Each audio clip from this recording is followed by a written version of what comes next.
Istra se je čez praznike spremenila v pravo mondeno turistično središče. Vrvež, ki ustvarja občutek dobrega obiska, potrjuje tudi statistika. V zadnjem decembrskem tednu se je v Portorožu mudilo 7% več gostov kot lani. Hoteli so polni, vsaj 25% izpad ruskih gostov pa so nadomestili Italijani. Lahko povemo, da se je italijanski trg ponovno po letu 2009 močno prebudil, kajti imeli smo rast skoraj 50% več od lansko leto iz italijanskega trga.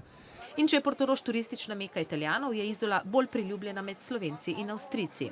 Hoteli smo imeli namreč zasedene okoli 90%, kar je zelo primerljivo z lanskim letom. Morda smo letos zabeležili nekaj več povpraševanja v zadnjem trenutku, pa tudi povpraševanje je bilo za krajše pakete, 2- in 3-dnevne praznične pakete. Poglejmo, zakaj so Italijani za skok v novo leto izbrali Slovenijo. Per curiosità, per gusto di vedere posti nuovi. Siamo appassionati di terme, per cui qui troviamo l'ambiente ideale. Abbiamo giocato Anche in casino? e abbiamo mangiato e bevuto, benissimo. Da je med mnogimi Italijani kulinarika res na prvem mestu med motivi obiska, priča skupina, ki je ob morskih dobrotah preživela dobrih 5 ur.